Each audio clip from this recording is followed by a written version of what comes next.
ஆண்டவரும் அருமை இரட்சகருமாகிய இயேசு கிறிஸ்துவின் நாமத்தினால் இந்த உபவாச நாளில் உங்கள் யாவருக்கும் வாழ்த்துக்களை தெரிவித்துக் கொள்கிறேன்.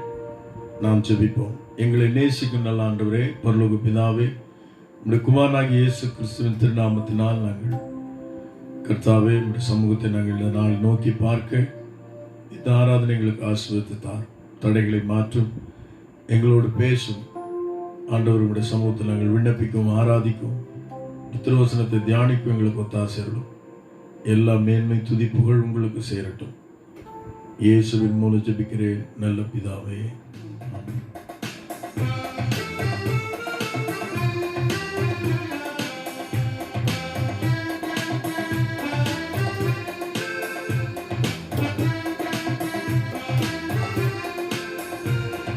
சீயோனிலே திட அஸ்திபாரம் கிறிஸ்துவே, அவர் நான் என்றும் நம்பும் கண்மலை, அவர் நான் என்றும் நம்பும் கண்மலை.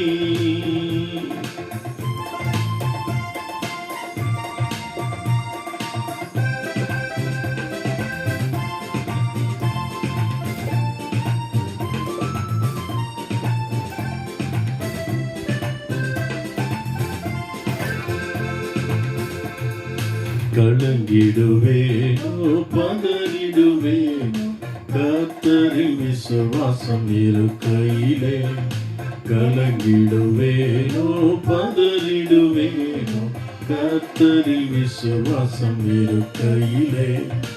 அசையா என் நம்பிக்கை நங்கூரமே, இயேசுவில் மாத்திரமே. அசையா என் நம்பிக்கை நங்கூரமே, இயேசுவில் மாத்திரமே. சீயோனிலே திட அஸ்திபாரம் கிறிஸ்துவே, அவர் நான் என்றும் நம்பும் கண்மலை, அவர் நான் என்றும் நம்பும் கண்மலை.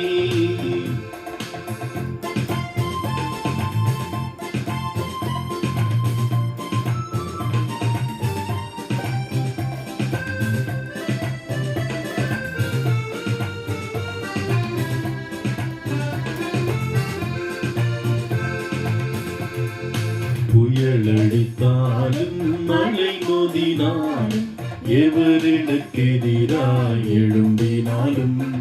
புயலடித்தாலும் மழை மோதினாலும், எவருக்கு எதிராய் எழும்பினாலும். எனக்கு எட்டாத உயரத்திலே எடுத்தவர் நிறுத்திடுவார். எனக்கு எட்டாத உயரத்திலே எடுத்தவர் நிறுத்திடுவார். சீயோனிலே திட அஸ்திபாரம் கிறிஸ்துவே, அவர் நான் என்றும் நம்பும் கண்மலை, அவர் நான் என்றும் நம்பும் கண்மலை.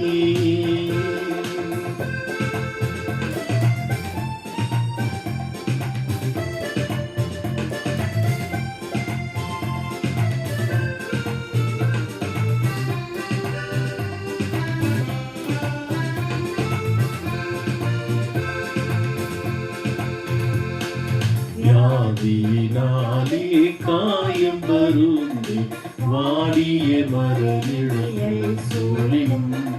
வியாதியினாலே காயம் வருந்தி வாடிய மரநிழல் சூழினும். விசுவாசத்தில்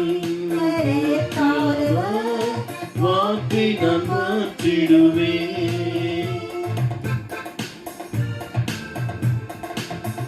பரிசுத்த விசுவாசத்தாலே பரிசுத்த ஸ்தலம் ஏகிடவே.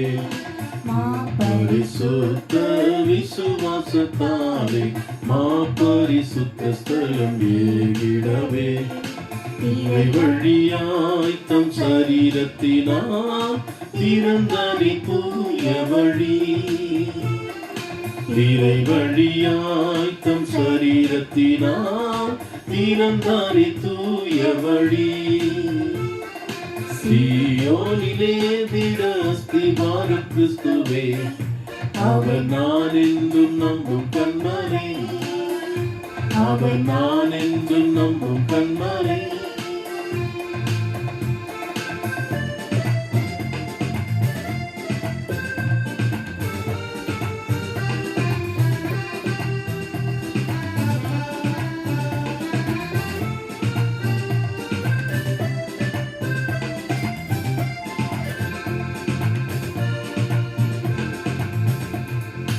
நான் விசுவாசிப்போரின் அறிந்தறிவே என்னையே படைத்திட்டேன் அவர் கரத்தில்.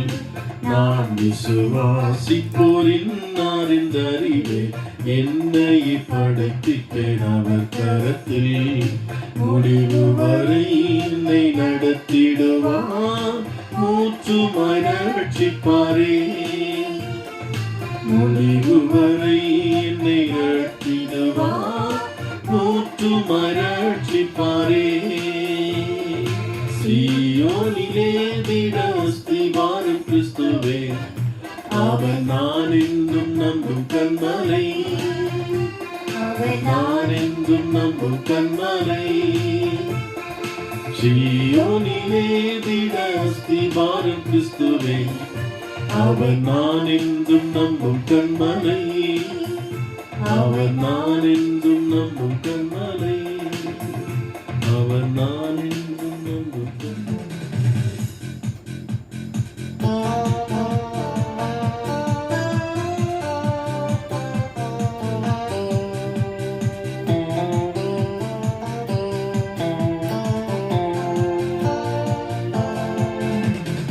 உம்மை ஆராதிப்பேன், உம்மை ஆராதிப்பேன், உம்மை ஆராதிப்பேன், உம்மை ஆராதிப்பேன். என் நாட்கள் முடியும் வரை, என் ஜீவன் பிரியும் வரை, என் சுவாசம் ஒழியும் வரை உம்மையே ஆராதிப்பேன், உம்மையே ஆராதிப்பேன். நாட்டு முடியும் வரை, என் ஜீவன் பிரியும் வரை, என் சுவாசம் ஒழியும் வரை உம்மையே ஆராதிப்பேன், உம்மையே ஆராதிப்பேன்.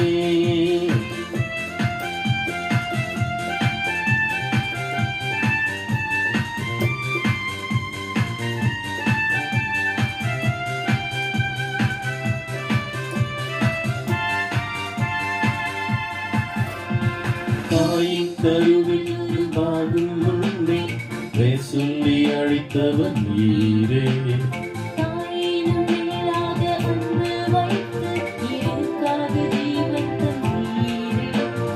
தாயின் கருவில் உருவாகும் முன்னே சொல்லி அழைத்தவன் நீரே. தாயினும் மேலாக அன்பு வைத்து எனக்காக ஜீவன் தந்தீரே.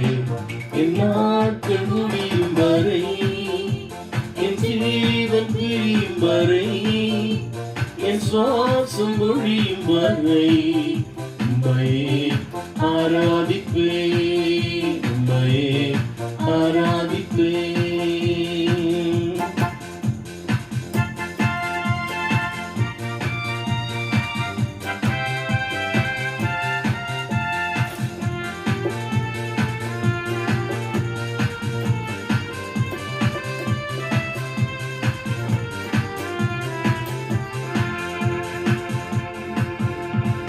எத்தனை முறை இடறினாலும் அத்தனை நன்மையும் கிருபையும் தொடர செய்து மீண்டும் நடக்க வைத்தீரே. எத்தனை முறை இடறினாலும் அத்தனையும் மன்னித்தீரே. நன்மையும் கிருபையும் தொடர செய்து மீண்டும் நடக்க வைத்தீரே. என் நாட்கள் முடியும் வரை, என் ஜீவன் பிரியும் வரை, என் சுவாசம் ஒழியும் வரை உம்மையே ஆராதிப்பேன், ஆராதிப்பேன். என் நாட்கள் முடியும் வரை, என் ஜீவன் பிரியும் வரை, என் வரை உம்மையே ஆராதிப்பேன், உம்மையே ஆராதிப்பேன்.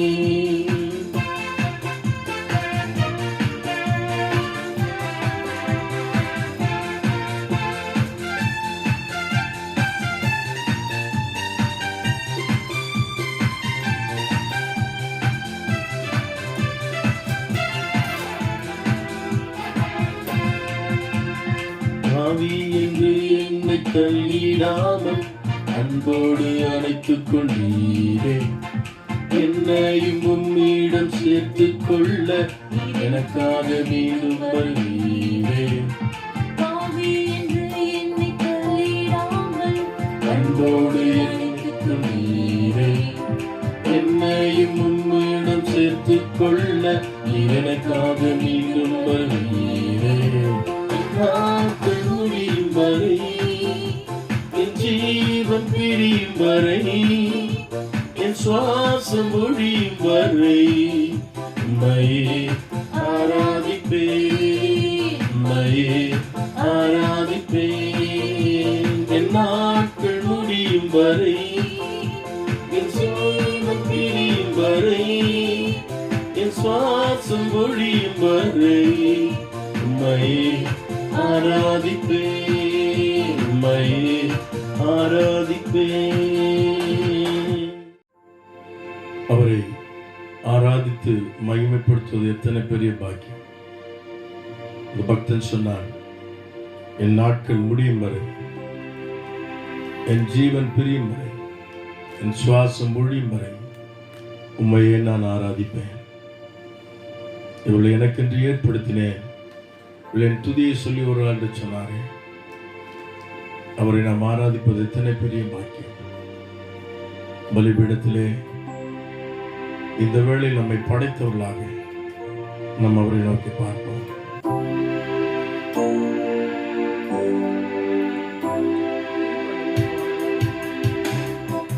பலிபீடத்தில் பரனே படைக்கீரனே, இந்த வேளை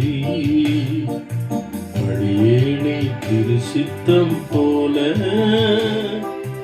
ஆண்டு நடத்திடுமே. அடியேனை திருசித்தம் போல ஆண்டு நடத்திடுமே. கல்வாரியின் வண்டினையே கண்டு விரைந்து ஓடி வந்தேன். கல்வாரியின் அன்பினையே கண்டு விரைந்து ஓடி வந்தேன். கழுவும் திருரத்தாலே அது நீங்க இருதயத்தை, கழுவும் திருரத்தாலே அது நீங்க இருதயத்தை.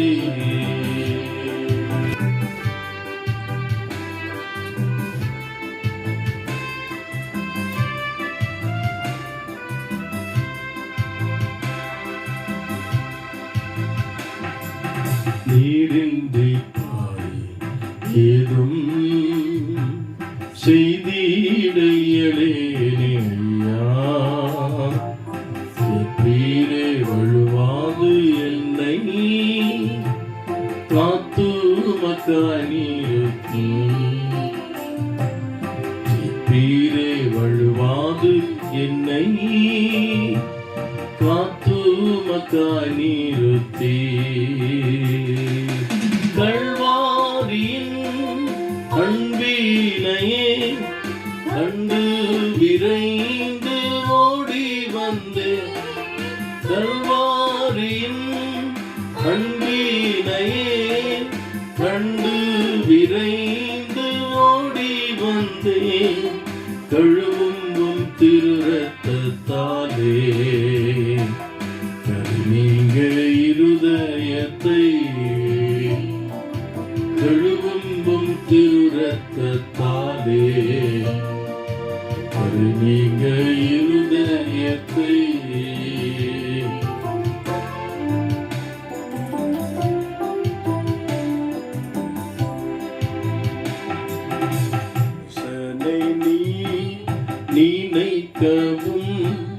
அவனை விசாரிக்கவும் மண்ணிலவன் மாத்திரம் மன்னவாவும் தயவே மண்ணிலவன் மாத்திரம் மன்னவாவும் தயவே விலையேற பெற்ற இரத்தமே அவன் இழாவி நின்று பாயுதே விளையேற பெற்றோனாய் உன்னை மாற்ற வினையாக இந்த காத்திருந்து பலன் பெறுவேன் கழுகு போல பருப்பேன் பாகத்தின் வம்சம் நான் அல்ல சிங்கத்தின் குட்டிதானே காத்திருந்து பலன் பெறுவேன் கழுகு போல பருப்பேன் பாகத்தின் வம்சம் நான் அல்ல சிங்கத்தின் குட்டிதானே இயேசுவே இயேசுவே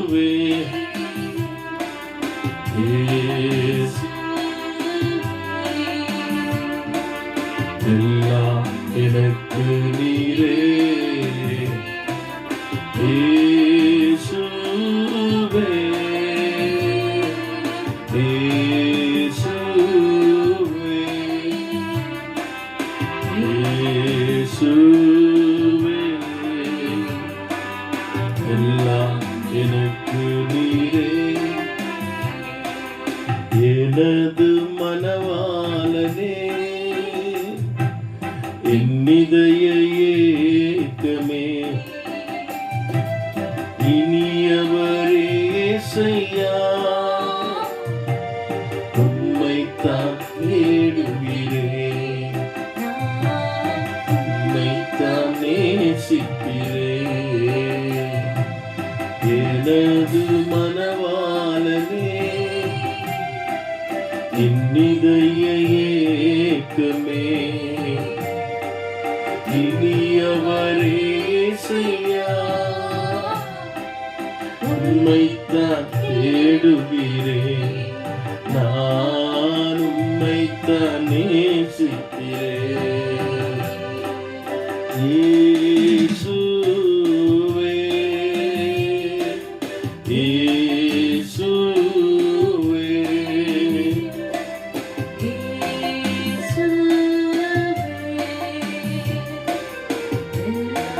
எனக்கு நீரே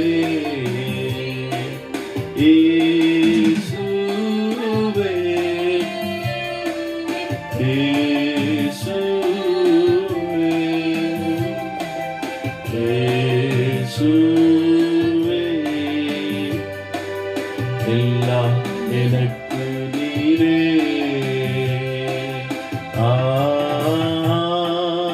அல்லேலூயா அல்லேலூயா அல்லேலூயா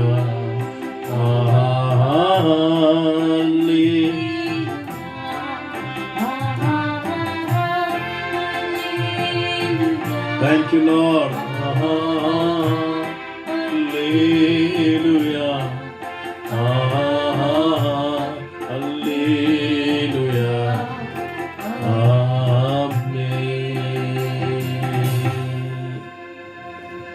அவருடைய புண்ணிய நாம அவருடைய பரிசுத்த நாம் இந்த காலவேளை மகிமைப்படுவதா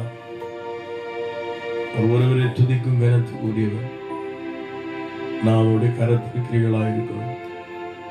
எத்தனை நன்மைகளை அவர் நமக்கு செய்திருக்கிறார். இக்கட்டான இந்த காலகட்டத்திலும் தேவன் நமக்கு போதுமானவராக இருக்கிறார். நாம் விசுவாசத்திட்டு வழுவி போகாதபடி இடறி போகாதபடி தேவன் அளவற்ற கிருபை நம்மை பொழிந்தருளி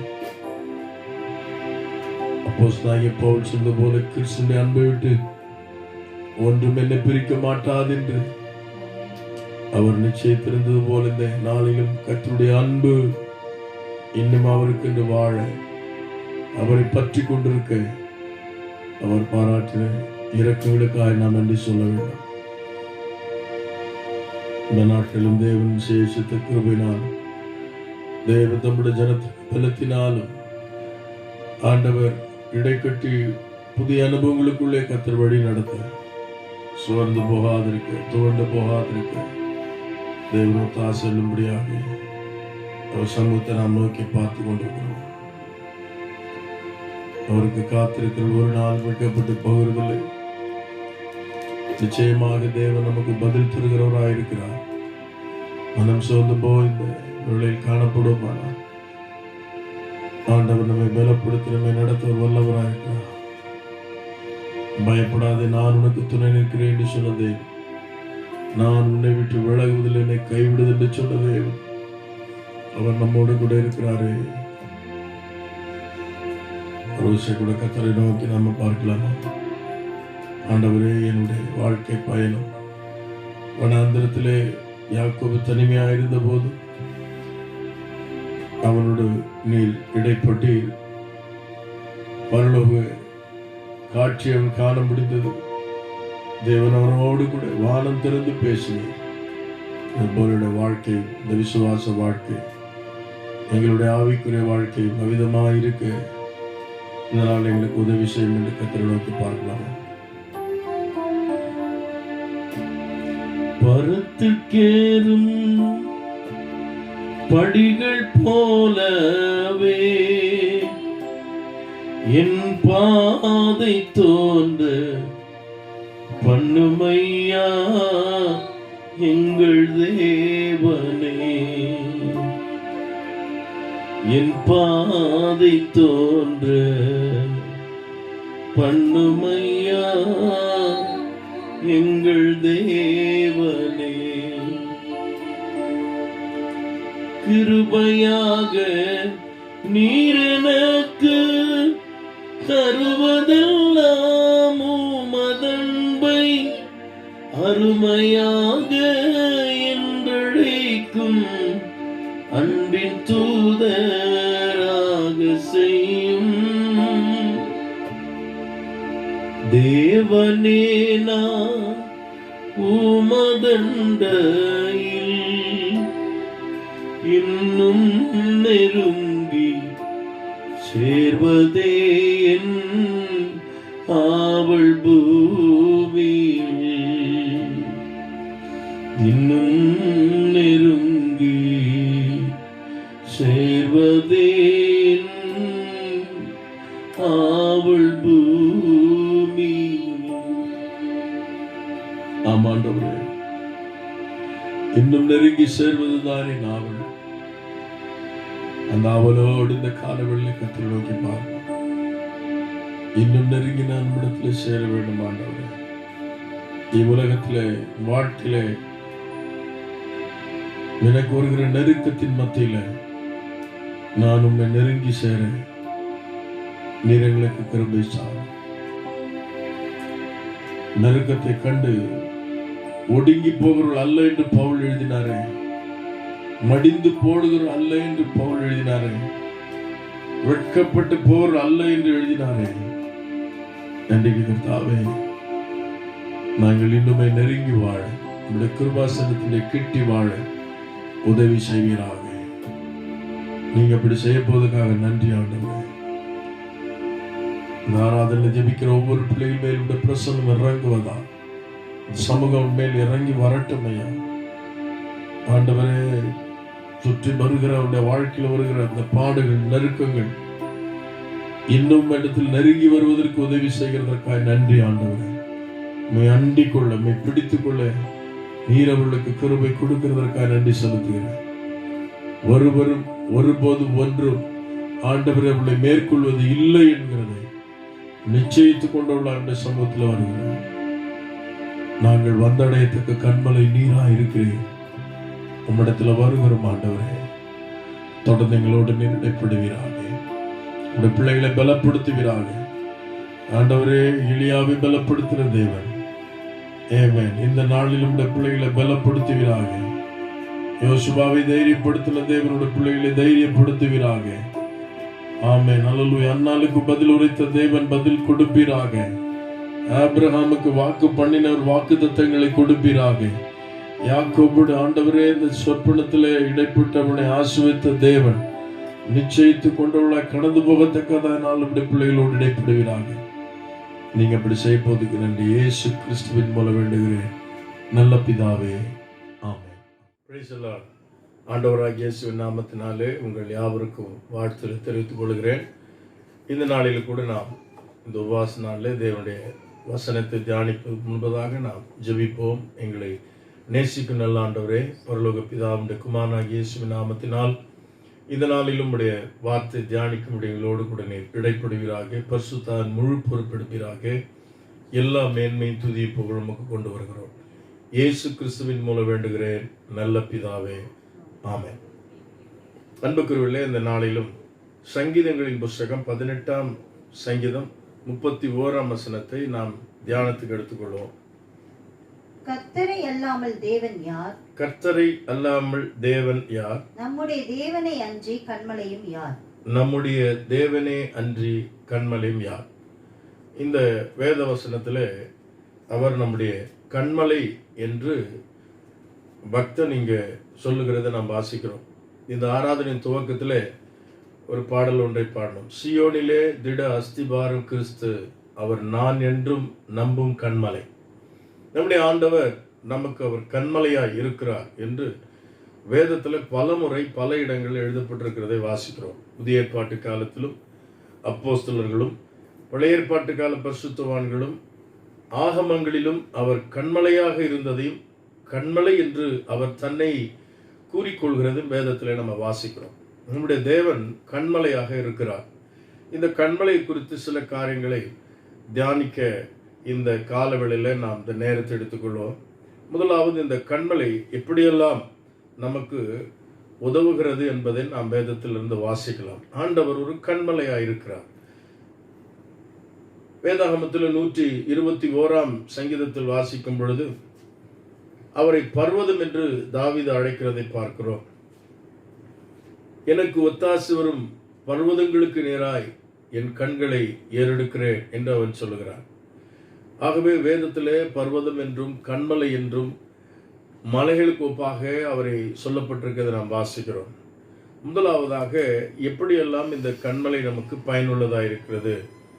ஏசாயா தீர்க்கதரிசன புஸ்தகம் 17ஆம் அதிகாரம் 10ஆம் வசனத்திலே நாம் இப்படி வாசிக்கிறோம். உன் பலமாகிய கண்மலையை நீ நினையாமல், உன் பலனாகிய கண்மலை நீ நினையாமல், உன் ரட்சிப்பாகிய தேவனை மறந்தாய். உன் ரட்சிப்பாகிய தேவனை மறந்தாய். இந்த கண்மலையாய் இருக்கிற தேவனை நினையாமல் போனாய் என்று இங்கு எழுதப்பட்டிருக்கிறது. இங்கே இந்த கண்மலை பலனாகிய கண்மலை என்று சொல்லப்பட்டிருக்கிறதை வாசிக்கிறோம். ஆண்டவர் நமக்கு பலனாய் இருக்கிறார். ஆதி முதல் கடைசி வரைக்கும் நீங்கள் வாசிக்கும் பொழுது தேவன் தம்முடைய ஜனத்தை பலப்படுத்தும்படியான அநேக காரியங்களை சொல்லுகிறத நாம் வேதத்தில் வாசிக்கிறோம். நம் ஒருவரும் பலவீனனாய் இருக்க அவர் விரும்பவே இல்லை. வேதாகமம் சொல்லுகிறது, நாம் பலவீனனாய் இருந்த காலத்திலே தான் இயேசு இந்த பூமியிலே நமக்காக வந்து சிலுவையில் மரித்தார். நம்முடைய பலவீனங்கள் எல்லாம் அவர் சிலுவையில் ஏற்றுக்கொண்டார் என்று ஏசாயாவில் வாசிக்கிறோம். ஆகவே தேவன் நம்மை பலவானாய் மாற்றுவதற்காக நம்முடைய பலவீனங்கள் எல்லாவற்றையும் ஏற்றுக்கொண்டு நம்மை பலப்படுத்துகிற ஒரு தேவனாய் இருக்கிறார். இந்த கண்மலைக்கு ஒரு மிகப்பெரிய ஒரு காரியம் என்ன என்று சொன்னால், அந்த கண்மலையின் இடத்துல யாரெல்லாம் வருகிறார்களோ அவர்கள் முதலாவது பலன் அடைவார்கள். ஆகவேதான் இந்த கண்மலை குறித்து வேதம் இப்படி சொல்லுகிறது. இந்த கண்மலையில முதலாவது நாம் பார்க்கிறோம், ஏசாயா 40:31 வாசிக்கும் பொழுது, அன்புக்குரியவர்களே, இளைஞர்கள் இளைப்படைந்து சோர்ந்து போவார்கள், வாலிபர்களும் இடறி விழுவார்கள். ஆனால் கர்த்தருக்கு காத்திருக்கிறவர்களோ புது பலன் அடைவார்கள் என்று நாம் வாசிக்கிறோம். இந்த கண்மலையின் இடத்துல வரும் பொழுது ஒரு புது பலன் வருகிறதை நாம் வேதத்தில் வாசிக்கிறோம். கழுகுகளைப் போல பலன் அடைந்து என்று எழுதப்பட்டிருக்கிறது. கழுகுகளுடைய ஒரு தன்மை நாம் அறிந்த ஒன்றே, இந்த கழுகுகள் என்ன செய்யும்? பலவாறு கழுகுகள் உலகத்தில் உண்டு. இந்த கழுகுகள் தன்னுடைய உயரமான இந்த சிகரத்திற்கு சென்று அந்த கண்மலை இடுக்கிலே சென்று அது தன் கூட்டை கட்டி அங்கே அது குடியிருக்குமா. அந்த கண்மலையின் சிகரங்களிலே வாழ்கிற அந்த கழுகு அது உயர வானத்திலே பறந்து தன் குஞ்சுகளை தன் சட்டையில எடுத்து அது பழக்குவிக்கும் என்றெல்லாம் வாசிக்கிறோம்.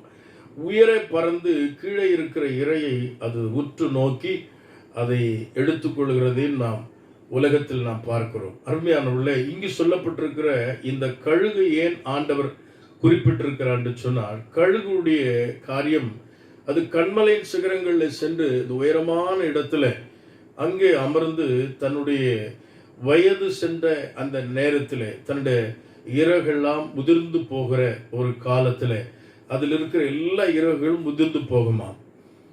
வெறுமனே மாமிசத்தை போல அது தனிமையா இருக்கும். அப்பொழுது அந்த கண்மலையிலே அது காத்திருக்குமா. காத்திருக்கும் பொழுது கண்மலையின் மேல் வீசுகிற அந்த காற்று அதன் மேல் பட்டவுடனே அது காத்திருக்கும் அந்த நேரத்தில் தானே புதிய இறகுகள் முளைத்து அது ஒரு புது பலனை பெற்று புதிய இறகுகளை பெற்ற அந்த கழுகு இன்னும் அதிக வேகத்தோடு பறக்கிற அந்த பலனை பெற்றுக்கொள்ளுமா. அதனால்தான் ஆண்டவரே சொல்கிறார், ஆகவே அவர்கள் கழுகுகளைப் போல பலனடைந்து என்று எழுதுகிறார். ஆகவே தேவன் பலனடையும்படியான ஒரு வாழ்வுக்குத்தான் நம்மை அழைத்திருக்கிறார் என்று நாம் வேதத்தில் வாசிக்கிறோம். ஆகவே இது எதை குறிக்கிறது? ஆண்டவருடைய சமூகத்தில் போய் நாம் காத்திருப்போமானால் அவருடைய சமூகத்திலே நமக்கு ஒரு பலனை ஆண்டவர் கொடுக்கிறார். இதுவரைக்கும் இந்த கண்மலையிடத்துல வந்திருந்தும் இந்த கண்மலையில கிடைக்கிற சில ஆசீர்வாதங்களை அறியாதிருப்போமானால் இந்த நாளிலும் கூட இந்த கண்மலை உங்களை பலப்படுத்துகிற ஒரு கண்மலை, பலனாகிய கண்மலை அவர்கள் மறந்தார்கள் என்று எழுதப்பட்டிருக்கிறது. எனக்கு அருமையான தேவ ஜனமே, உன்னை பலப்படுத்தும்படி தேவன் உன்னோடு கூட இருக்கிறார் என்பதில் எந்த விதமான மாற்றமும் கிடையாது. ஆகவேதான் இந்த நாளில் தேவ சமூகத்தில் வந்திருக்கிற நாம் தேவனிடத்திலிருந்து கிடைக்கிற அந்த பலனை நாம் பெற்றுக்கொள்ள வேண்டும். ஆகவே ஸ்தோத்திர வேதாகமத்திலே பலவிதமான பலனை குறித்து சொல்லப்படும். இரண்டாவதாக அவருடைய வார்த்தையிலே நமக்கு பலன் இருக்கிறது. அவனுடைய வார்த்தையிலே கிடைக்கிற பலனை நாம் பார்க்கலாம். சங்கீதங்களின் புத்தகம் 19ஆம் சங்கீதம் 10ஆம் வசனத்தில் வாசிக்கிறோம், அது அவைகள் பொன்னிலும் மிகுந்த பசும் பொன்னிலும் விரும்பப்படத்தக்கதும் தேனிலும் தேன் கூட்டிலிருந்து ஒழுகும் தெளிதேனிலும் மதுரமுள்ளதுமாய் இருக்கிறது. ஆண்டவருடைய வார்த்தை அது தேனை போன்றது என்று எழுதப்பட்டிருக்கிறது. தேன் உண்மையாகவே அதற்குள்ள அயன் இருக்கிறது, அது பலனை கொண்டு வரும். வேதாமத்திலே உபாகமத்தின் புத்தகம் 32ஆம் அதிகாரம் 13ஆம் வசனத்தில் ஆண்டவர் சொல்லுகிறார், கண்மலையின் தேனினால் உன்னை நான் போஷிப்பேன் என்று சொல்லுகிறார். கண்மலையின் தேன், கண்மலையாகிய தேவன் அவரிடத்திலிருந்து கிடைக்கிற அவருடைய வார்த்தையாகிய அந்த தேன் அது நமக்கு பலனை கொண்டு வரும். அவருடைய சமூகத்தில் காத்திருக்கும் பொழுது கழுகை போல ஒரு பலன் நாம் பெற்றுக்கொள்ள முடியும். அதுதான் ஆண்டவர் சொன்னார், தம்முடைய சீஷர்களை பார்த்து, நீங்கள் போய் எருசலேமிலே காத்திருங்கள், உன்னதத்திலிருந்து பலன் வரும், அந்த பலத்தினால் நீங்கள் தரிப்பிக்கப்பட்டு நீங்கள் பலன் அடைந்து எனக்கு சாட்சிகளாயிருப்பீர்கள் என்று அப்போஸ்தலர் 1:8 வாசிக்கிறோம். அவ்வாறே அவர்கள் பலனடைந்து அவர்கள் சாட்சிகளாக மாறினார்கள். உன்னதத்திலிருந்து அந்த பலன் வந்தது, அவருடைய சமூகத்தில் அந்த பலன் இருக்கிறது. இரண்டாவது, அவருடைய வார்த்தையில பலன் இருக்கிறது. இந்த தேன், இதை குறித்து அப்போஸ்தலனாகிய பேதுரு மிக தெளிவாக எழுதுகிறார். ஆமென். நாம் அப்போஸ்தலனாகிய பேதுரு இவ்வாறு சொல்கிறதை நாம் வாசிக்கிறோம். 1 பேதுரு 2ஆம் அதிகாரத்திலே அப்போஸ்தலனாகிய பேதுரு இவ்வாறு சொல்லுகிறார்.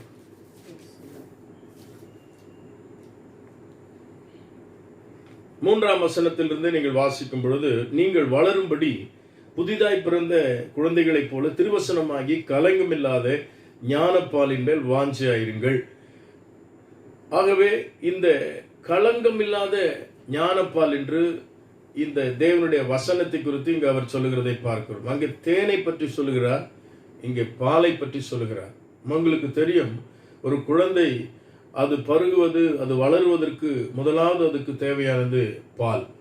ஆகவே தேவனுடைய வசனம் ஒரு பாலை போல அது வளர்வதற்கு ஏற்ற பலனை கொடுக்கிற ஒன்றாய் இருக்கிறது. தெளித்தேனிலும் மதுரமானது போல இந்த வளரும்படியான திருவசனமாகிய கலங்கம் இல்லாத ஞானப்பால். ஆகவே இந்த ஞானப்பாலை ஒரு நாளும் பருகும் பொழுது இங்கே நம்முடைய வாழ்க்கையில வார்த்தையின் மூலமாக நாம் பலனடைகிறோம். அதைத்தான் இவ்வாறு சொல்லுகிறார். இந்த காரியத்துக்கு அவர் சொல்லும்போது இப்படி சொல்றார், ஜீவனுள்ள கற்களைப் போல நீங்கள் ஆவிக்கேற்ற மாளிகைகளாக கிறிஸ்து இயேசுவின் மூலமாய் தேவனுக்கு பிரியமான ஆவிக்கேற்ற பலிகளை செலுத்தும்படியாக பரிசுத்த ஆசாரிய கூட்டமாக கட்டப்பட்டு வருகிறீர்கள். நம்ம ஆவிக்குரிய மாளிகையாக கட்டப்பட்டு வருவதற்காக அருமையான தேவனுடைய பிள்ளைகளை தேவன் நம்மை பலப்படுத்துகிறவராக இருக்கிறார். அவருடைய வார்த்தை ரொம்ப முக்கியமான ஒன்று. இதை குறித்து நான் அடுத்த காரியங்களை சொல்லும்போது நான் விரிவாக அதை குறித்து நான் சொல்லுகிறேன். மூன்றாவதாக தேவனுடைய பலன் நமக்கு எங்கே வருகிறது என்று சொன்னால், அவருடைய ஆவியினாலே நமக்கு பலன் வருகிறது. அவருடைய சமூகத்திலே பலன், அவருடைய வார்த்தையிலே பலன், அவருடைய ஆவியிலே பலன். அதுதான் அப்போஸ்தலர் 1:8 நாம் சொன்னதை நாம் வாசிக்க கேட்டோம். தேவ ஆவி அன்பிடத்தில் வரும் பொழுது நாம் பலன் அடைகிறோம் என்று பரிசுத்த வேதாகமம் மிக தெளிவாய் சொல்லுகிறது. ஆகவே தேவன் நம்மை பலப்படுத்துகிறவர்.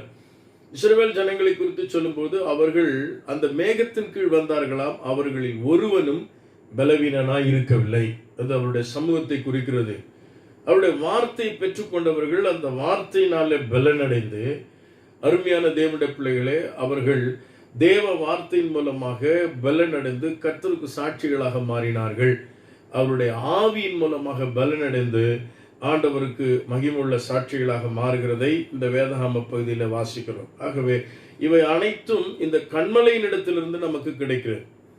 கன்மலையின் தேனினாலே கன்மலையின் மேல் இருக்கிற அந்த கழுகுக்கு ஒப்பான அந்த பலத்தை ஆண்டவராகிய தேவன் அவருடைய சமூகத்திலிருந்து அந்த வார்த்தைகளை பெற்றுத்தருகிறதை வாசிக்கிறோம்.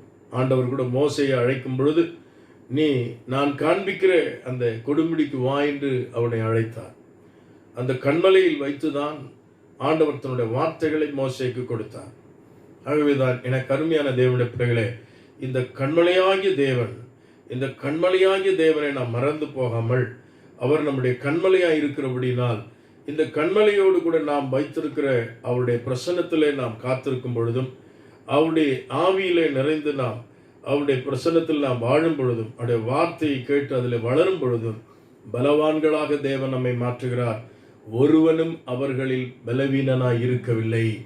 ஆகவே அவ்விதமான பலனை கர்த்தர் நம்முடைய வாழ்க்கையை தந்து, கழுகு கொத்த அந்த பலனை தந்து இந்த நாட்களிலே சாட்சியா இருக்க தேவன் நமக்கு உதவி செய்வாராக. இரண்டாவதாக அவருடைய வார்த்தையாகிய கன்மலை. இதை குறித்து நான் உங்களுக்கு சொல்லுகிற அப்போஸ்தலனாகிய பேதுரு சொன்ன அந்த காரியங்களை நான் திரும்ப உங்களுக்கு சொல்லுகிறேன்.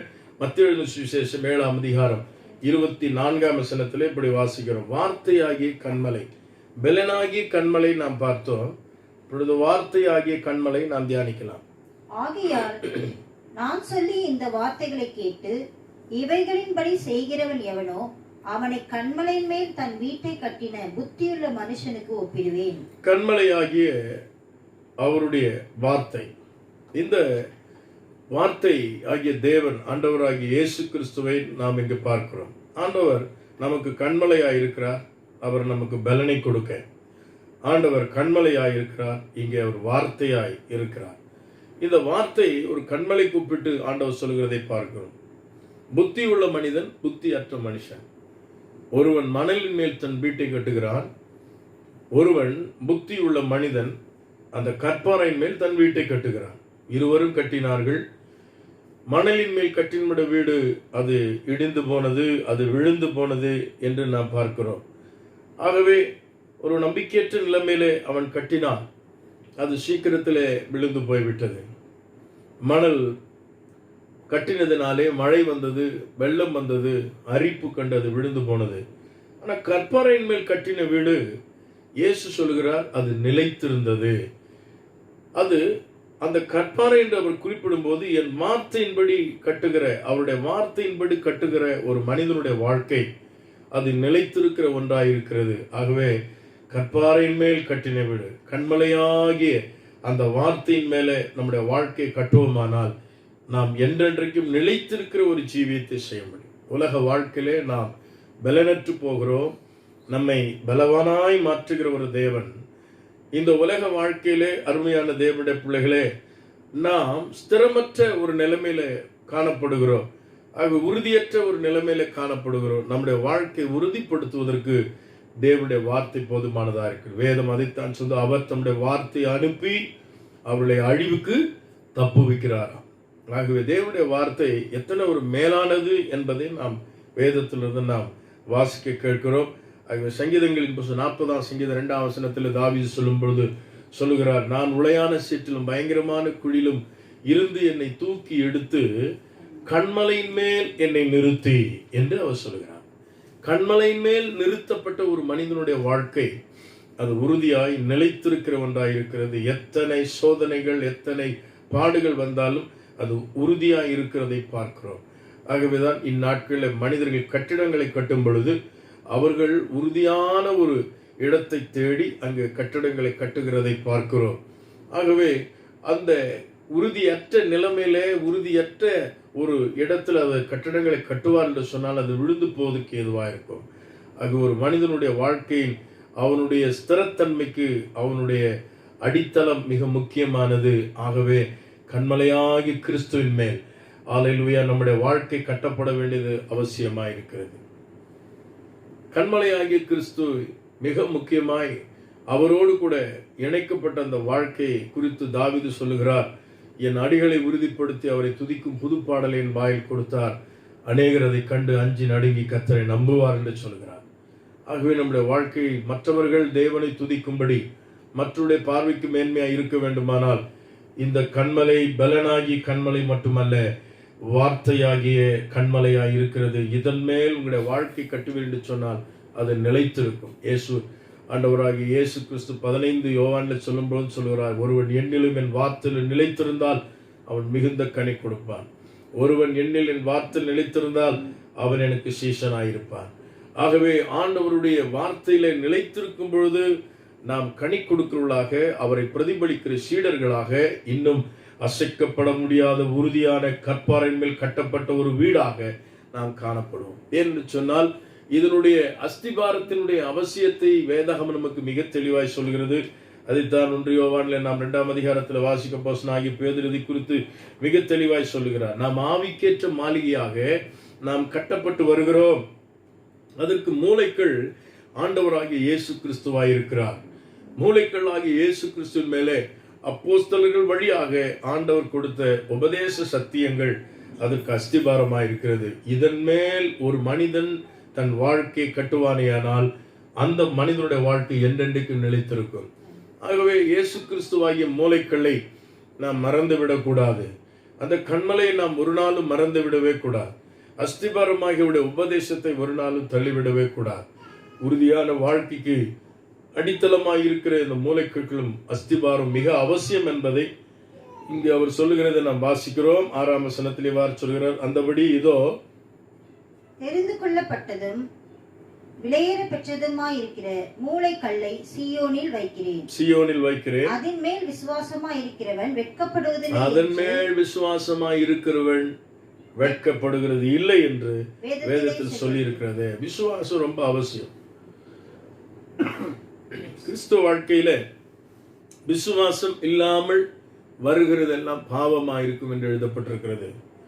நம்முடைய அசைக்கப்பட முடியாத விசுவாசம் வேத வசனத்தின்மை.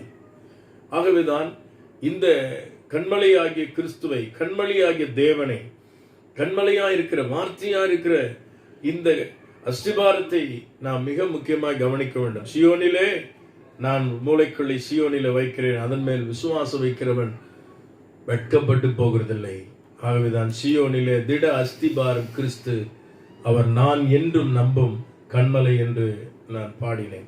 அருமையான தேவனுடைய ஜனமே, ஆகையால் விசுவாசிக்கிற உங்களுக்கு அது விலையேற பெற்றதும், கீழ்ப்படியாமல் இருக்கிறவர்களுக்கோ வீடு கட்டுகிறவர்களால் தள்ளப்பட்ட பிரதான மூலக்கல் ஆகிய அந்த கல் இடறுவதற்கு ஏதுவான கல்லும் விழுவதற்கு ஏதுவான கண்மலையும் ஆயிற்று என்று எழுதப்பட்டிருக்கு. யாரெல்லாம் அதை விசுவாசிக்கவில்லையோ அவர்கள் இடறினார்கள்.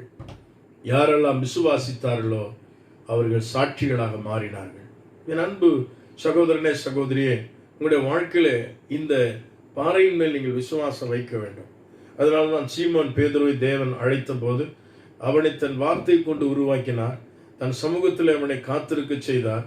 அவனோடு கூட ஆண்டவர் சம்பாஷிக்கும் போது இவ்வாறு சொன்னார், சீமோனே நீ பாறையா இருக்கிறாய், உன்மேல் என் ஆலயத்தை கட்டுவேன், பாதாளத்தின் வாசல்கள் அதை மேற்கொள்வதில்லை.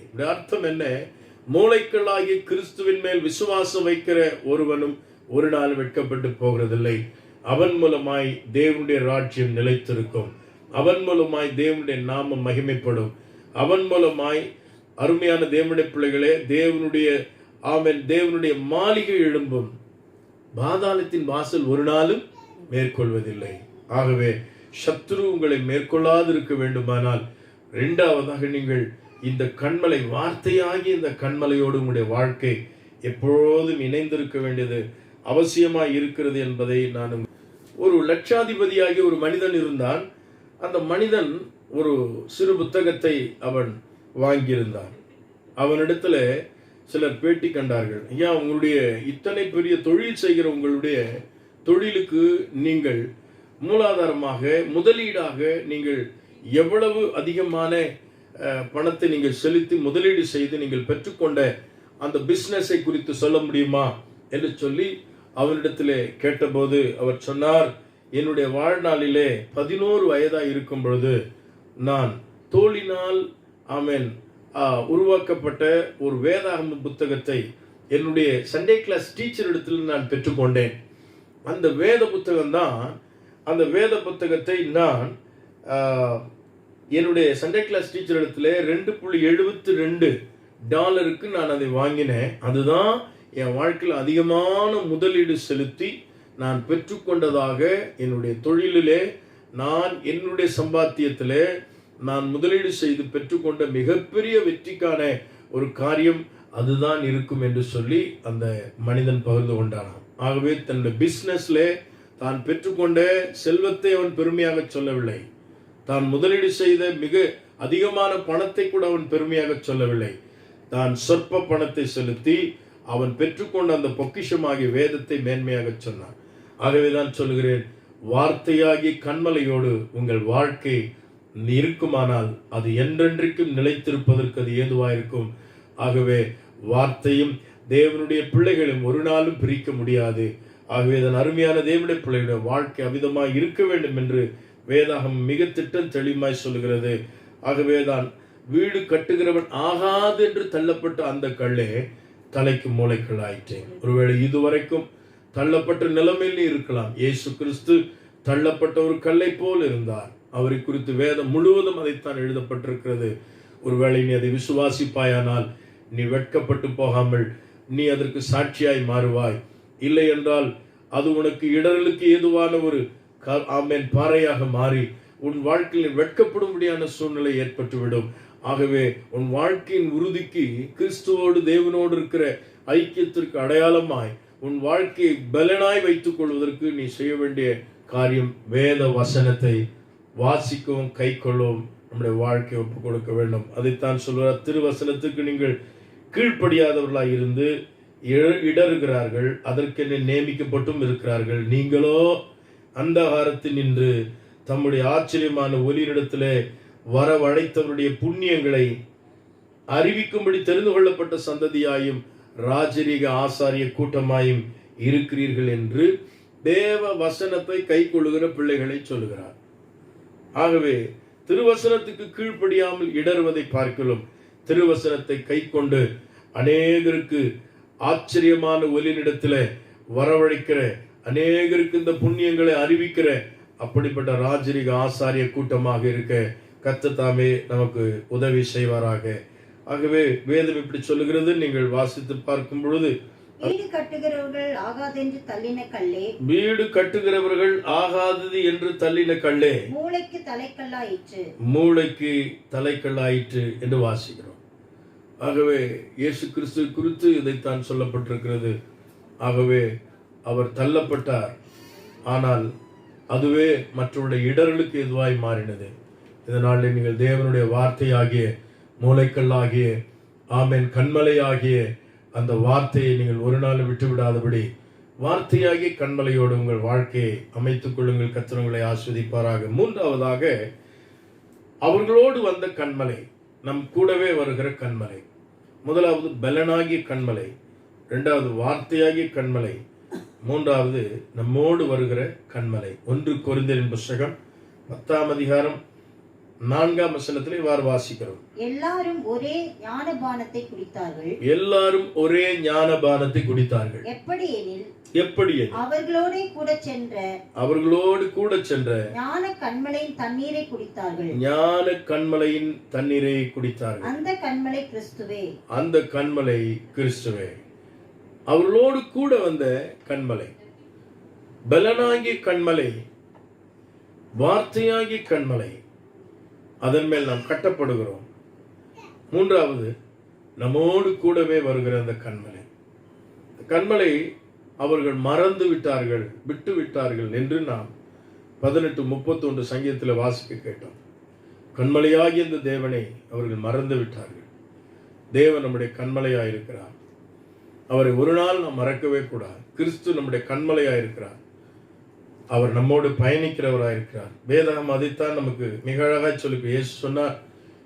மத்திய 28:20 வாசிக்கிறோம். நம்முடைய சீஷலுக்கு இறுதி கட்டளை அவர் கொடுத்த போது, உலகத்தின் முடிவு வருந்தும் சகல நாட்களிலும் நான் உங்களோடு கூட வருகிறேன் என்று சொன்னார். குறிப்பிட்ட நாட்களுக்கு மட்டும் நம்மோடு வருகிறவல்ல, உலகத்தின் முடிவு வருந்தும் அவர் நம்மோடு கூட வருகிற ஒரு நல்ல தெய்வமாயிருக்கிறார். ஒரு நாளும் ஆண்டவர் நம்மை விட்டு விடுகிற தேவனே அல்ல. எல்லா சூழ்நிலையிலும் அவர் நம்மோடு கூட வருகிறவர். ஆகவேதான் என்னை கேட்டுக்கொண்டிருக்கிற பிரியமான கர்த்தருடைய பிள்ளைகளே, நம்மோடு வருகிற ஒரு கண்மலையாய் அவர் நமக்காக நம்முடைய வாழ்க்கையில் அவர் நிறைந்திருக்கிறார். இவ்வாறு நாம் வாசிக்கிறோம். யோசுவாவின் புஸ்தகம் 1ஆம் அதிகாரம் 9ஆம் வசனத்தில் ஆண்டவர் சொன்னார், நீ போகும் இடமெல்லாம் உன் தேவனாகிய கர்த்தர் நான் உன்னுடனே கூட வருவேன். போகும் இடமெல்லாம் எங்கெல்லாம் பயணிக்கிறோமோ அந்த வாழ்நாள் முழுவதும் கர்த்தர் நம்மோடு கூட வருகிறவராய் இருக்கிறார். வேதாகமத்திலே இஸ்ரவேல் ஜனங்கள் வனாந்திரத்திலே பயணித்த போது அவர்களுக்கு தண்ணீர் கிடைக்காமல் போனது. தண்ணீர் கிடையாத போது ஆண்டவர்களோடு கூட பேசினார். நான் அந்த கண்மலையின் மேல் நிற்பேன், கண்மலை பார்த்து பேசு என்று சொன்னார்.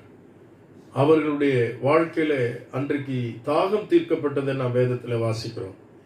அதைத்தான் அப்போஸ்தலனாகிய பவுல் கொரிந்து சபைக்கு எழுதும்போது சொல்லுகிறார். அவள் எல்லாரும் ஒரே ஞானபானத்தை குடித்தார்கள், அவளோடு கூட வந்த கண்மலை கிறிஸ்துவே என்று சொன்னார்கள். இந்த கண்மலை என்ன கொடுக்கிறது? நம்முடைய தாகத்தை எல்லாம் தீர்க்கிறதாய் அவர் நம்மோடு கூட வருகிறவராயிருக்கிறார். ஆண்டவர் நம்மோடு கூட வருவாரானால் நம்முடைய விருப்பங்கள், நம்முடைய இயக்கங்கள் எல்லாவற்றையும் அவர் நிறைவேற்றுகிறவராயிருப்பார்.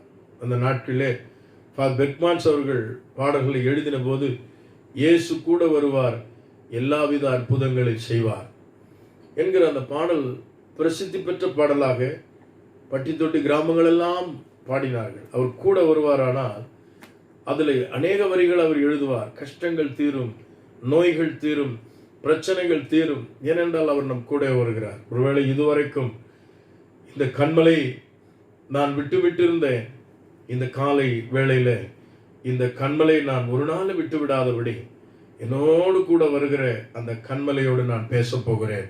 இந்த கண்மலையிலிருந்து எனக்கு தேன் கிடைக்கும், இந்த கண்மலையிலிருந்து எனக்கு தண்ணீர் கிடைக்கும், உச்சிதமான ஆசீர்வாதங்கள் இந்த கண்மலையிலிருந்து கிடைக்கும். ஆகவே என் ஆண்டவரே எனக்கு கண்மலையாய் இருக்கிறார் என்று சொல்லி நீங்கள் அவரை விசுவாசிப்பேன் என்று சொன்னால் நிச்சயமாக உங்களுடைய வாழ்க்கையினுடைய எல்லா தாகமும் தீர்க்கப்படும். தாகம் தீர்ப்பது என்னுடைய பொருள் ஒரு மனிதனுடைய எல்லா இயக்கங்களையும் நிறைவேற்றுகிற ஒன்றாக இருக்கிறது. ஒரு மனிதனுடைய தேவைகளை சந்திக்கிற தேவன் நம்மோடு கூட வருகிறார். ஒரு மனிதனுடைய தேவைகளை சந்திக்கிற தேவன். ஒரு போதகருடைய வாழ்க்கையில் நடந்த சம்பவத்தை நான் வாசிக்க கேட்டேன். மிகுந்த கஷ்டத்தோடு அவர் வாழ்ந்து கொண்டிருந்த போது தொடர்ந்து அவருடைய சரீரத்தில் பலவீனம் ஏற்பட்டு இருமல் அதிகமாகி அவர் தொடர்ந்து இரும்பிக் கொண்டே இருந்தாராம். அவரால் அந்த நாட்கள் மிகுந்த சுகவீனம் அடைந்ததினாலே அவர் தன்னோடு கூட இருக்கிறவர்களை கவனித்துக் கொள்ள முடியவில்லை. அவரோடு கூட ஊழியத்தில் இருந்த 50க்கும் மேற்பட்டவர்களுக்கு ஆகாரம் கொடுக்க வேண்டும். ஆகவே இப்படிப்பட்ட பலவீனம் இருந்ததினால் சில காரியங்களை கவனிக்க முடியாத போது மிகவும் சோர்ந்து போனாராம். அவரிடத்துல பணக்குறைவும் இருந்தது, இப்பொழுது அவர்கள் ஆகாரம் புசிப்பதற்கு அவர்களுக்கு தேவையான ஆகாரம் இல்லை, அரிசி இல்லை, மற்ற பொருட்கள் வாங்குவதற்கு ஆட்களும் இல்லை. ஆகவே கொஞ்சம் சொற்ப பணத்தை வைத்துக்கொண்டு அவர் யோசித்துக் கொண்டிருந்தாராம். இந்த கொஞ்சம் பணத்தை வைத்துக்கொண்டு ஏதாகிலும் அரிசி வாங்கினால் மற்றவர்களுக்கு ஆகாரம் கொடுக்கலாம், வெளியே செல்வதற்கும் பலவீனமாயிருக்கிறதே, தேவைகளும் இப்படி மிகுதியா இருக்கிறது, என்ன செய்வது என்று சொல்லி அவர் ஜெபித்துக் கொண்டிருந்த போது யாராகிலும் வந்தால் உதவியா இருக்குமே, ஒரு போதகர் அவர் வீட்டுக்கு வந்தாராம். அந்த போதகரோடு இவர் பேசிக்கொண்டு முடித்த பின்பு இவருடைய பலவீனத்துக்காக அவர் ஜெபித்தார். ஜெபித்து முடித்த பின்பு தன் கையில் இருக்கிற கொஞ்சம் பணத்தை, என்னிடத்துல கொஞ்சம் பணம் இருக்கிறது பாஸ்டர், எனக்கு அரிசி வாங்கி கொண்டு கொடுக்க ஆள் இல்லை, நான் பலவீனமாக இருக்கிறேன் என்று அவரிடத்துல சொன்னபோது அவருக்கு ஒரு காணிக்கை கொடுத்த போது அந்த காணிக்கையும் அவர் வாங்காமல் அவருக்கு சொன்ன ஒரு பதில் அவருக்கு அதிர்ச்சியை ஏற்படுத்தியதாம். அவர் சொன்னாராம், இவர் நினைத்திருப்பார் ஒருவேளை இவர் நமக்கு வாங்கி கொண்டு வந்து கொடுப்பார், உதவி செய்வார் என்று சொல்லி. ஆனால் அவர் சொல்வாராம், நீங்கள் ஆண்டவரிடத்தில் கேளுங்கள், ஆண்டவரே அரிசியை எங்களுக்கு கொண்டு வந்து தாரும் என்று கேளுங்கள், நிச்சயம் ஆண்டவர் தருவார். ஏனென்றால் உங்களை அழைத்திருக்கிற தேவன் அப்படிப்பட்டவர், சாதாரணமாக உங்களை அழைக்கவில்லை, உங்கள் அழைப்பில் அவ்வளவு மேன்மை இருக்கிறது. நீங்க கேளுங்க ஆண்டவர்கிட்ட, ஆண்டவர் எனக்கு அரிசி கொண்டு வந்து கொடுங்கன்னு கேளுங்க, உங்க வீட்டை தேடி அரிசி வரும்னு சொன்னாராம். பாருங்கள், பலவீனமா இருக்கிற இவர், அவர் சொன்ன அந்த வார்த்தை, ஒரு பக்கம் அவர் உதவி செய்யாமல் போனாலும் இந்த வார்த்தை அவர் உள்ளத்தை தொட ஆரம்பித்தது. அருமையான தேவனுடைய பிள்ளைகளே, நீங்கள் வாசித்து பார்க்கும்போது வேதத்தில் இப்படி எழுதப்பட்டிருக்கிறது, ஒரு நெருக்கடியான ஒரு சூழ்நிலையிலே இந்த மனிதனுடைய வார்த்தை அவருடைய இருதயத்தை தொட்டது.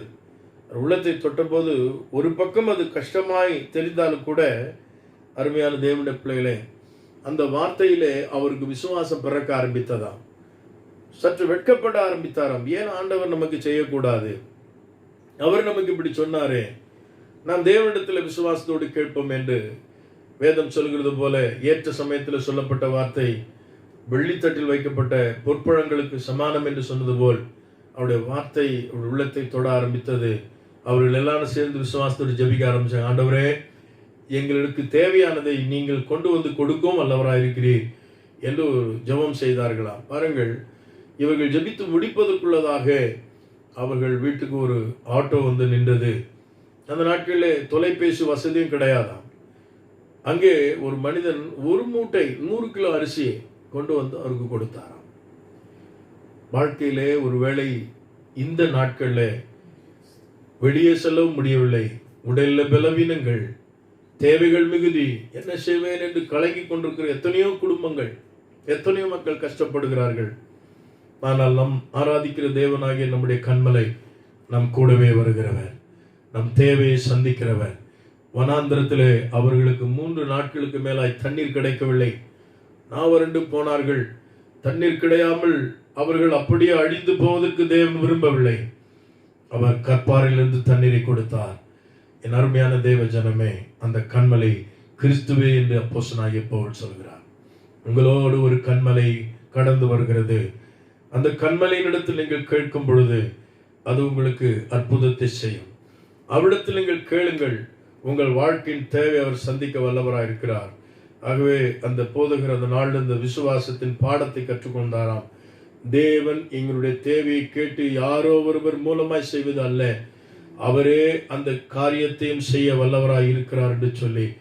ஆகவே என்னை கேட்டுக்கொண்டிருக்கிற பிரியமான தேவ ஜனமே, உங்களோடு கூட வருகிற அந்த கண்மலை உங்கள் தாகத்தை தீர்ப்பார், உங்கள் தேவையை சந்திப்பார் என்பதில் எந்த விதமான மாற்றமும் கிடையாது. ஆகவே உங்களோடு கூட வருகிற அந்த கண்மலை நீங்கள் மறக்க வேண்டாம். இவ்வாறு வேதத்தில் நாம் வாசிக்கிறோம். கடைசியாக ஒன்றை நான் சொல்லி ஜெபிக்க விரும்புகிறேன். யாத்ராமத்தின் புஸ்தகம் 33 22 வசனத்தில் இப்படி சொல்லப்பட்டிருக்கிறது, என் மகிமை கடந்து போகும்போது நான் உன்னை அந்த கண்மலையின் வெடிப்பிலே வைத்து நான் கடந்து போகும் மட்டும் என் கரத்தினால் உன்னை மூடுவேன். பாருங்கள், பாதுகாக்கும் கண்மலை, முதலாவது கண்மலை, பலனாகிய கண்மலை. தாவீது அதை அழைக்கிறார். பல சங்கீதங்கள் அதை சொல்கிறேன், என் பலனாகிய கர்த்தாவே, என் பலனாகிய கண்மலையாகிய கர்த்தாவே, நான் வந்தடையத்தக்க கண்மலை நீரே என்றெல்லாம் அவர் சொல்வார். இந்த கண்மலை நம்மை பலப்படுத்துகிற ஒரு கண்மலை என்று சொன்னேன். இரண்டாவது சொன்ன இந்த கண்மலை அது வார்த்தையா இருக்கிறது. அதன் மேல் நாம் வாழ்க்கை கட்டுவோமானால் அசைக்கப்பட முடியாத உறுதியான சாட்சியான வாழ்க்கை செய்ய முடியும். மூன்றாவது, இந்த கண்மலை நம்மை விட்டு விலகவே இல்லை. அவர் சொல்லுகிறார், நான் உன்னை விட்டு விலகுவதில்லை, உன்னை கைவிடுவதில்லை, நான் உன்னோடு கூட வருகிறேன் என்று சொல்லுகிறார். அந்த கண்மலை அவர்களோடு கூட வந்தது. அந்த கண்மலை அவர் நோக்கி பார்த்தார்கள், விசுவாசித்தார்கள், அவருடைய தாகமெல்லாம் தீர்க்கப்பட்டது. கடைசியாக இந்த கண்மலையில் ஒரு பெரிய பாதுகாப்பும் இருக்கிறது. ஆண்டவர் மோசையை வரவழைத்து கண்மலை வெடிப்பில் வைத்து அவனோடு கூட பேசினார் வேதத்தில் வாசிக்கிறோம். அந்த வெடிப்பில் வைத்துதான் ஆண்டவர் கடந்து போனதை அவன் கண்டாண்டு வாசிக்கிறோம். ஆகவே பாதுகாக்கிற ஒரு கண்மலை நாம் இங்கு பார்க்கிறோம். உலகத்தில் ஏற்படுகிற எத்தனையோ சூழ்நிலைகள், உலகத்தில் ஏற்படுகிற பலவிதமான காரியங்களை நாம் இன்றைக்கு எதிர்கொண்டிருக்கிறோம். நீங்கள் ஆராதிக்கிற, நீங்கள் விசுவாசித்திருக்கிற இந்த கண்மலை உங்களை பாதுகாக்கும் கண்மலை. ஆகவேதான் பிளவுண்ட மலையே புகலிடம் நீரே என்று அந்த நாட்களில் அற்புதமான பாடல்களை பாடுவார்கள். அவர் நமக்காக பிளவுண்ட கண்மலையாயிருக்கிறார். அந்த வெடிப்பில் வைத்து நம்மை பாதுகாத்துக் கொள்கிறவராயிருக்கிறார். உன்னத பாட்டின் புஸ்தகம் 2ஆம் அதிகாரம் 14ஆம் வசனத்தில் இவர் சொல்லுகிறது, கண்மலையின் வெடிப்புகளில் தங்கும் புறாவே என்று ஆண்டவர் தன்னுடைய மனவாட்டியாகிய சபையை பார்த்து சொல்கிறார். கண்மலையின் வெடிப்பு நமக்காக அவர் காயங்களை ஏற்றுக்கொண்டதற்கு அது அடையாளமாக இருக்கிறது. கிறிஸ்து இயேசு உங்களுக்காகவும் எனக்காகவும் காயங்களை ஏற்றுக்கொண்டார். பிளவுண்ட கண்மலையாக, அவர் பூரணராக, தேவனுடைய தச்சுரூபமாக, அவர் தேவகுமாரனாக, எல்லாவற்றுக்குரியவராக அவர் இருந்த போதும் உன்னையும் என்னையும் பாதுகாக்கும்படியாக அவர் பிளவுண்ட கண்மலையாய் மாறினார். வாரில் அடித்தார்கள், அவரை முழு சரீரத்தில் உழுத நிலத்தை போல அவரை வேதனைக்குள்ளாக்கினார்கள். உடைய கைகளும் கால்களும் ஆணிகளை அடித்து அவரை பிளவுண்ட ஒரு கண்மலையாக நாம் அங்கு பார்க்கிறோம். அவருக்கு பார்க்கத்தக்க ரூபம் அவருக்கு இல்லையா, அந்த கேடடைந்தார் என்று எழுதப்பட்டிருக்கிறது. அதனால்தான் அப்போஸ்தலனாகிய பேதுரு எழுதுகிறார், அவருடைய தழும்புகளினால் நாம் சுகமாகிறோம். அவர் நமக்காக காயம் ஏற்றுக்கொள்ளாவிட்டால், பிளவுண்ட கண்மலையாய் மாறாவிட்டால், கொடிய வியாதிகள், உலகத்தினுடைய விக்கடங்கள், உலகத்தினுடைய பலவாறு காரியங்கள் நம்மை மேற்கொண்டிருக்கும். ஆனால் எல்லா சூழ்நிலைக்கும் விலக்கி பாதுகாக்கும்படி, நாம் மறந்து கொள்ளும்படி, நம்மை காத்து கொள்ளும்படி அந்த கண்மலை பிளவுண்ட கண்மலையாய் மாறியது. மலைகள் இடுக்குகளிலே, வெடிப்புகளிலே, குகைகளிலே மனிதர்கள் தங்களை அடைக்கலம் தேடி அதிலே தங்களை பாதுகாத்துக் கொள்கிற அநேக காரியங்களை நாம் அறிந்திருக்கிறோம். ஆகவே நாம் வந்தடையத்தக்க கண்மலை அவர்தான். ஆகவேதான் தாவீது சங்கீதத்திலே வார ஒரு இடத்திலே சொல்கிறார், ஆண்டவரே, நான் விக்கனங்கள் கடந்து போக மட்டும் சட்டையின் மறைவிலே நான் வந்தடைவேன் என்று சொல்கிறார். ஆகவே அவர் ஏழைக்கு பலனும் ஒடுக்கப்படுகிற எளிய ஒடுக்கத்துடனாய் இருக்கிறார். வெயிலுக்கு ஒதுங்கும் நிழலாயிருக்கிறார். அவர் ஏழைக்கு பலனாக கண்மலையாக அவர் இருக்கிறார் என்று வேதம் நமக்கு சொல்லுகிறது. இந்த கண்மலையாகிய தேவன் உன்னை பாதுகாக்கிறவராய் அவர் உன்னோடு கூட இருக்கிறார். இந்த உலகத்தில் வருகிற எந்த சூழ்நிலையும் உன்னை நெருங்கி விடுமோ, மேற்கொண்டு விடுமோ என்று ஒருவேளை நீ ஐயப்பட்டு கொண்டிருப்பாய் என்று சொன்னால், இந்த காலவெளியில் கர்த்தர் சொல்லுகிறார், இந்த பிளவுண்ட கண்மலையில உனக்கு மிகப்பெரிய பாதுகாப்பு உண்டு. அவரே உன்னை பாதுகாக்கிற கண்மலையாயிருக்கிறார். உன்னுடைய காரியங்கள் எல்லாம் அவரிடத்தில் நீ விட்டு விடுவா என்று சொன்னார். அவர் எல்லாவற்றையும் பார்த்து கொள்வார்.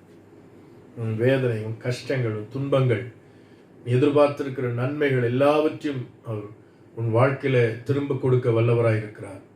நீ எதையும் நீ இழந்து போகாதபடிக்கு எல்லாவற்றையும் திருப்பிக் கொள்வதற்கு ஆண்டவர் உதவி செய்ய வல்லவராயிருக்கிறார். ஆகவே இந்த 4 காரியங்களை நாம் மறந்து விடக்கூடாது. தேவனாகிய அந்த கண்மலை அவர்கள் மறந்து போனார்கள்.